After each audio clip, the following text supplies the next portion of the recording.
Hi hello నమస్తే, నేను Krishnanjaneyulu. Swiggy జొమాటోలో ఇంటికే మద్యం వచ్చేటువంటి కొత్త ప్రణాళికలు రూపొందించుకుంటున్నారు కొన్ని రాష్ట్రాలకు సంబంధించినటువంటి ప్రభుత్వాలు. అయితే ఇప్పటివరకు టిఫిను, భోజనము, అదేవిధంగా కొన్ని రకాల సాఫ్ట్ డ్రింక్స్ ఇలాంటి వాటిని స్విగ్గీ, జొమాటో, అదేవిధంగా బిగ్ బాస్కెట్ వీటిల్లో డోర్ డెలివరీ సౌకర్యం అయితే ఉంది.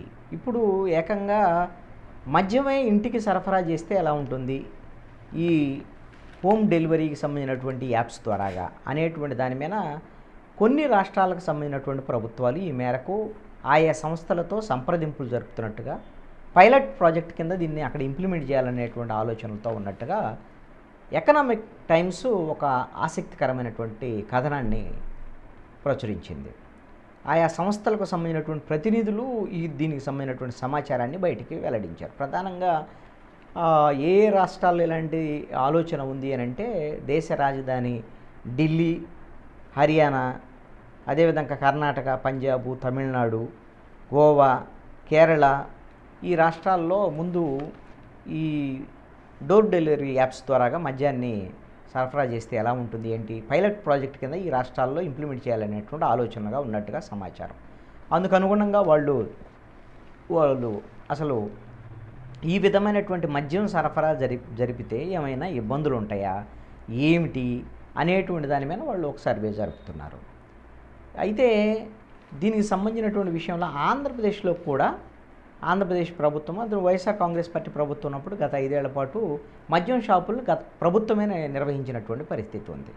ఇప్పుడు ఆ పాత ప్రభుత్వ విధానాన్ని మార్చి టెండర్ల ద్వారాగా మద్యం షాపుల్ని ప్రైవేటు వ్యక్తులకు ఇవ్వాలని, బార్ అండ్ రెస్టారెంట్లు కూడా టెండర్ల ద్వారాగా ప్రైవేటు వ్యక్తులకు ఇవ్వాలని నిర్ణయించింది. మరి ఈ మేరకు మరి ఆంధ్రప్రదేశ్ ప్రభుత్వం కూడా ఈ విధమైనటువంటి డోర్ డెలివరీ మద్యం సంబంధించినటువంటి అంశంలో ఏమైనా నిర్ణయం తీసుకుంటుంది అనేది చూడాల్సినటువంటి పరిస్థితి అయితే ఉంది. అయితే ఇప్పటికే ఒడిశా, పశ్చిమ బెంగాల్లో ఈ విధమైనటువంటి మద్యం డోర్ డెలివరీకి సంబంధించినటువంటి విధానం కొనసాగుతున్నటువంటి పరిస్థితి ఉంది.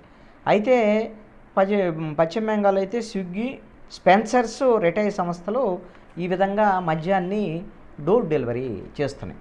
అయితే పైలట్ ప్రాజెక్ట్ కింద మొదటి దశలో ఏమనుకుంటున్నారు అని అంటే మొత్తం మద్యం అంతా కాకుండా అన్ని రకాల బ్రాండ్స్ వీటి కాకుండా కేవలము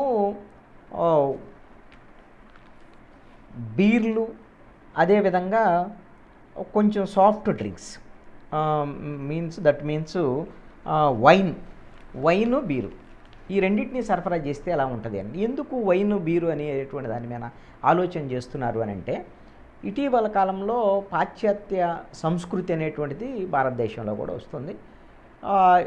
ఇళ్లల్లో పురుషులతో పాటు మహిళలు కూడా కొంతమంది మద్యాన్ని సేవించేటువంటి వాళ్ళ సంఖ్య కూడా పెరుగుతున్నటువంటి పరిస్థితి ఉంది. అందుకని మహిళలు అయితే మరి బయటికి వెళ్ళి మద్యం షాపులకి వెళ్ళి మద్యం కొనుగోలు చేసేటువంటి పరిస్థితి ఉండకపోవచ్చు, ఇబ్బందులు ఉంటాయి వాళ్ళకి. అందుకని ఆ విధమైనటువంటి ఇబ్బంది మహిళల కోసం ఇంటికే ఈ విధమైనటువంటి హోమ్ డెలివరీ చేస్తే బాగుంటుంది అనేటువంటి దాని మీద కూడా ఒక ఆలోచన చేస్తున్నారు. ఇప్పుడు స్టడీ చేస్తున్నారు. ఎక్కడ ఒడిశా, పశ్చిమ బెంగాల్లో ఉన్నటువంటి పరిస్థితుల్లో అక్కడ ఈ విధంగా డోర్ డెలివరీ చేయటం వల్ల ఒక 20 నుంచి 30% మద్యం అమ్మకాలు పెరిగాయట. కాబట్టి ఈ విధంగా మద్యం అమ్మకాలు పెరిగేదానికి అవకాశం ఉంది. అయితే దీంట్లో కొన్ని నిబంధనలు వాళ్ళు పాటిస్తారు. ఎలాగో 18 ఏళ్ళు నిండినటువంటి వాళ్ళ ధృవీకరణ పత్రాన్ని వాళ్ళు సబ్మిట్ చేస్తేనే వాళ్ళకి ఆన్లైన్లో డెలివరీ ఇచ్చేదానికి అవకాశం ఉంటుంది. అదేవిధంగా ఒక ఇంటికి లిమిటెడ్ దీంతోనే ఎన్ని బాటిల్స్ ఇవ్వాలి ఏంటి అనేటువంటి నిబంధనలు పెట్టుకొని అంతవరకే వాళ్ళు సరఫరా చేసేదానికి రోజుకి అనేటువంటి దాని మీద కూడా చేసేదానికి ఆలోచన చేస్తున్నట్టుగా ఒక సమాచారం ఉంది.